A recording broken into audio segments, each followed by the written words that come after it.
Hey everyone, this is Bergman, founder and CEO of IRA Financial. Welcome to another episode of AdBits, where I will be sharing bits of knowledge about self-directed retirement. If you want to learn more, you can subscribe to our YouTube channel and follow us on social media.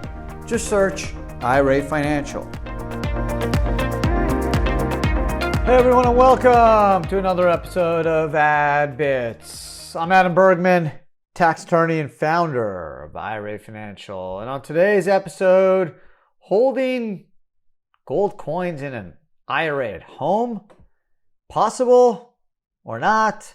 Well, the short answer is it's not. And I wanted to do this podcast, and I've done a similar podcast some time ago, but a recent case just came out November 18, 2021, Andrew McNulty v. Commissioner. And this is kind of the first, I think it's the first, at least the last 10 or so years, where the IRS finally got a good case that they could run with that clearly shows that you can't hold IRS-approved metals or coins in direct violation of 408M of the code at home. So this was a slam dunk case. I mean, I just can't believe it actually went to court and they didn't settle it. I'm not sure why the taxpayers fought this thing. They seem to have wasted money on lawyers. They probably could have settled. Well, I don't know if they would have settled anyways, but they should have just paid the tax because it was a no-win. So I think it's an interesting fact pattern to go through because it kind of is a great example. Well, not kind of. It is a good example of what you should and should not do when you purchase metals in a IRA or 401k. So just some background here. 408M, as in Michael, is the provision that states that IRS-approved gold, silver, palladium, bullion, as well as American Eagle state minted coins, bullion coins, are not deemed collectibles. Thus, they're permitted to be purchased in an IRA, but they need to be held in the physical possession of a trustee. And if you go through the definition of a trustee, it essentially is a U.S. depository. Okay, so these folks, Mr. and Mrs. McNulty, they set up an IRA, and back in 2015. Thankfully, they didn't use IRA Financial because we would have told them not to do it this way. But they used another company and a IRA custodian. I won't mention the name. You can read the case if you're interested. It's not IRA Financial. And they essentially funded the checkbook control IRA LC. So it was an IRA owned the LC. And the funds went from, it was a rollover from the retirement account to the new IRA and then to the LC. And at that point, the managers of the LCs were McNulty's, who then purchased precious metals and had the metals sent to their home. And they supposedly kept the metals or these coins in their house. So clearly, if you look at 408M, the tax code, it's in clear violation. You're not able to hold IRS-approved metals in a home. It's as clear as day. Our industry's been fighting this for a while. Not sure if any of you heard over the years, but I heard it repeatedly, almost every morning when I drive to work, listening to like ESPN radio, Sirius radio. There would be these commercials from these gold dealers, which are totally regulated, I should say, obviously, because they're spewing all kinds of nonsense and lies, saying that they can help you buy gold in an IRA and hold it at home. And our industry just went crazy about this stuff because it's totally wrong, right? It's like telling someone they don't have to file a tax return. It's lies and innuendo and dangerous lies. So clearly this person was misinformed. And if they looked at 408M or they worked with a company that actually understood the rules, they would have known that under 408M of the Internal Revenue Code, it's clear that gold must be held, or palladium, silver, or American Eagle state minted coins must be held in the physical possession. And it says here, if such bullion is in the physical possession of a trustee. Okay, so it's pretty clear. Now, some people have made the point that if you look at Section 408M, you can look at A, it talks about any coin which is a gold coin, silver coin, platinum coin, or a coin used by any state. And then B talks about gold, silver, platinum, palladium, and then the if such bullion directly correlates to the gold, silver, platinum, palladium bullion, not the coins. It was just poorly written. Clearly the intent of the IRS was that these the metals would apply to, or I wouldn't say the metals, but clearly the rules would apply to bullion and coins. Like there's no reason that there would be a distinction between bullion and coins, but it was just poorly drafted. It should have said if such bullion or coins is in the physical possession. It just didn't say that. So I guess some people took the position that coins could be held at home. And clearly that's what the McNultys felt. And they shipped the coins to their personal residence, and they were stored in a safe there, along with coins purchased with funds from their IRA. So not only did they keep it at home, but they actually commingled it, which is even worse. So maybe if they held it in a safe deposit box and they weren't commingled, maybe they'd have a case. But I just have no idea why they decided to pursue this, pay the tax, and go to tax court. Makes no sense. This is a loser. But anyways, that's kind of what happened. And I wanted to talk about this case because now we have clear case law that states unequivocally that if you buy gold or IRS-approved coins, you need to store them in a depository. You should not hold them at home. You should not mix them with anything. You need to store them at a depository. Okay, so that's clear right now. But it's an interesting case because a few other wrinkles here. The court case clearly, again, codifies the fact that single-member IRA LLCs are legal, talks about that. The one thing I didn't like is it kind of expands the definition, at least in the IRS's mind, of control. So the one part of the case I did not like is it seems that the IRS and the court, at least in their opinion, gave it some qualification that if the taxpayer has too much control over an asset, it could end up being taxable. Okay, and in this case, clearly they violated 408M. I mean, that's all they needed to state. They just needed to state and cite the statute, and the opinion should have been 2 pages. I mean, go through the facts, which weren't in dispute, and the fact that, hey, you violated 408M, clearly it's a taxable distribution. That's what occurred.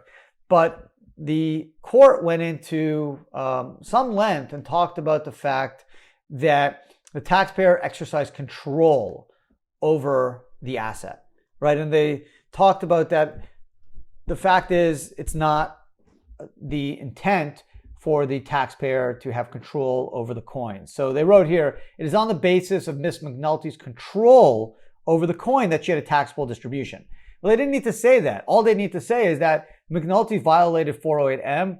They didn't hold the coins in physical possession of a trustee, and thus the transaction is deemed taxable. But seems what the IRS is trying to push is this concept that, hey, if a taxpayer has control over an asset, it becomes taxable. So in the case of real estate, obviously you're allowed holding the deed. If you are buying stocks, then clearly even a private placement, stock transfer document or stock certificate, clearly that's not the control they're looking at, because you can't do anything with that stock certificate, right? You can't turn that into fiat or buy a car with it. In this case, they were worried because gold is an asset and clearly you can change gold for something. So they felt that McNulty's had too much control over the asset. Now, this brings into the larger discussion of digital assets. Now, this case does not discuss digital assets, but if you have an IRA that owns Bitcoin and you move the Bitcoin into a cold wallet, you now have more control over it. Yes, there's no provision in the tax code like 408M that applies to digital assets that talks about physical possession. The idea of the concept behind the physical possession requirement for gold goes back into the history of gold and how the government wanted more control over the supply of gold because of the fact that our money supply was tied to the gold standard. That's obviously no longer the case, which again makes this whole physical possession requirement kind of obsolete, but nevertheless, it's still in the tax code and still something the IRS is pursuing.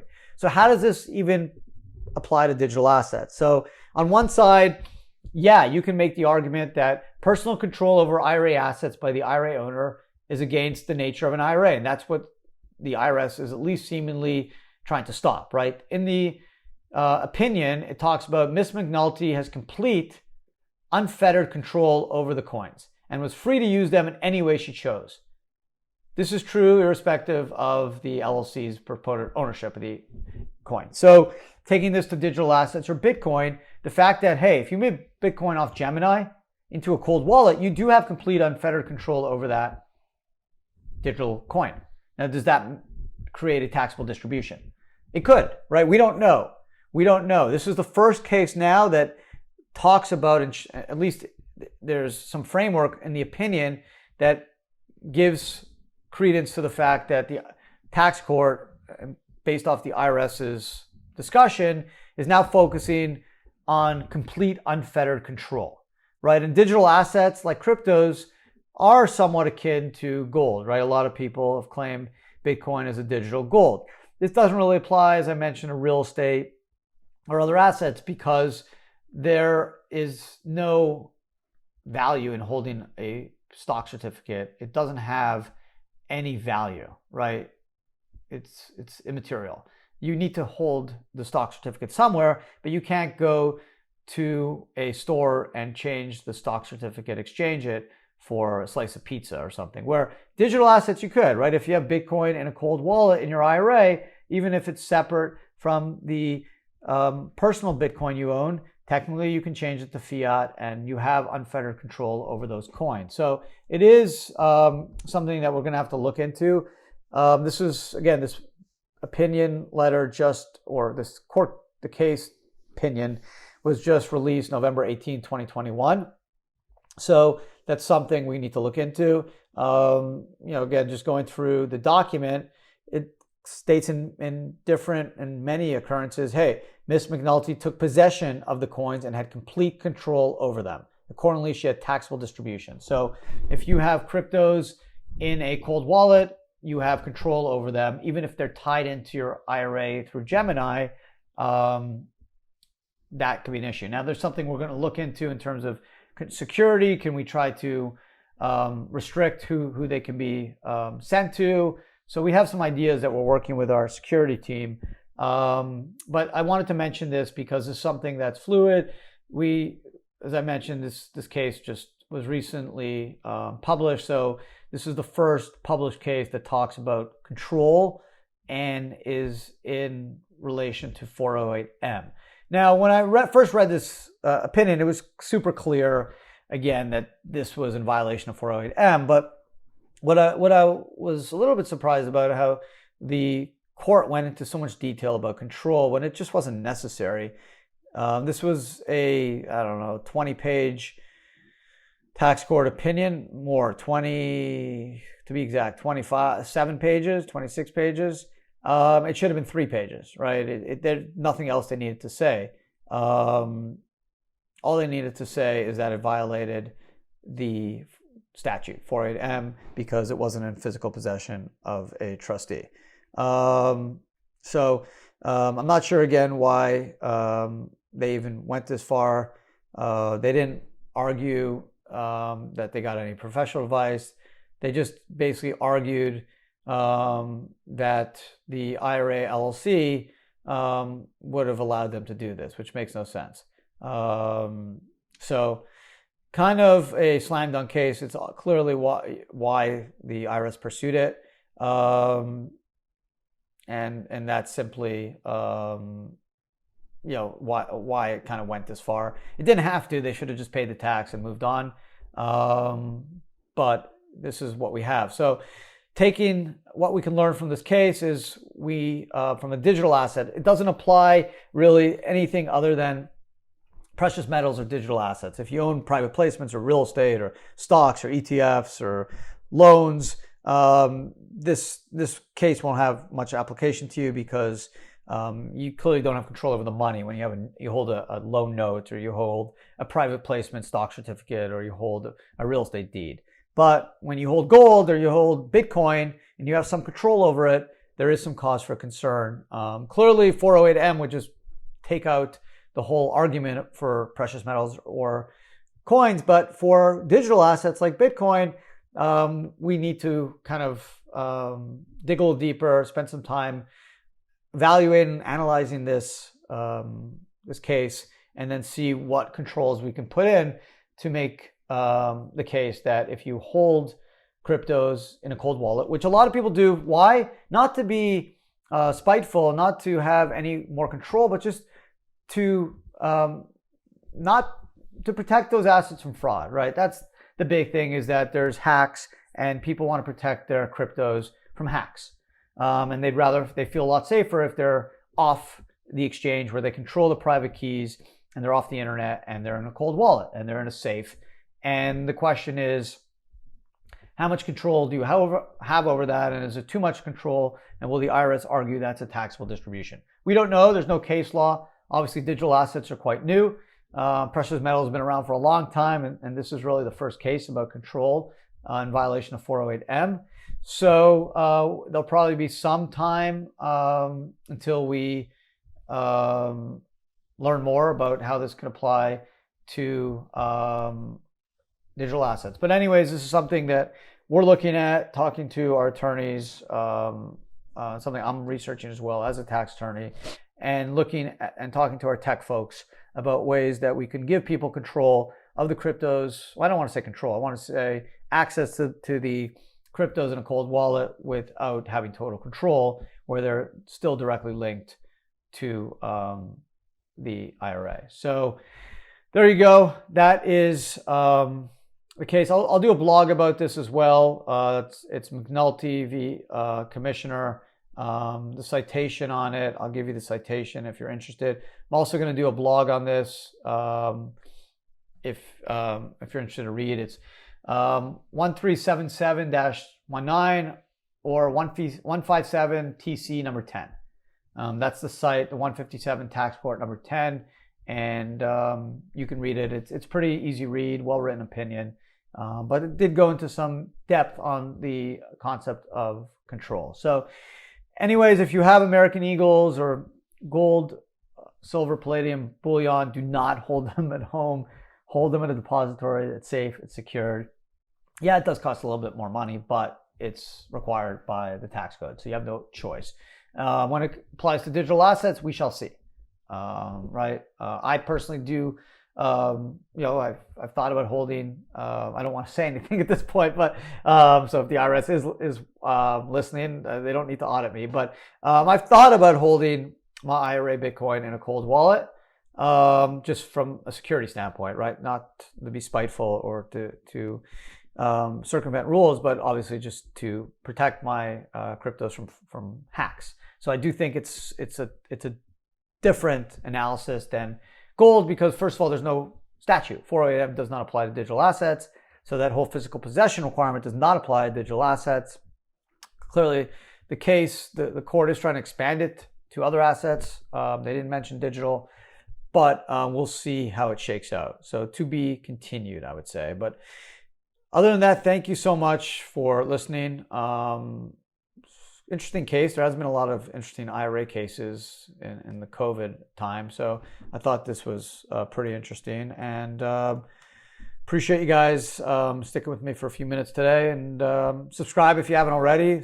Some great stuff. This is a weekly podcast that drops every Tuesday. You can also check out Adam Talks every Wednesday and AdBits every Thursday, and you can find them wherever you find your podcasts, or you can also just check out our YouTube channel at IRA Financial, and you can just listen to them there. So thanks again. Have a great rest of your day, and talk to everyone again soon.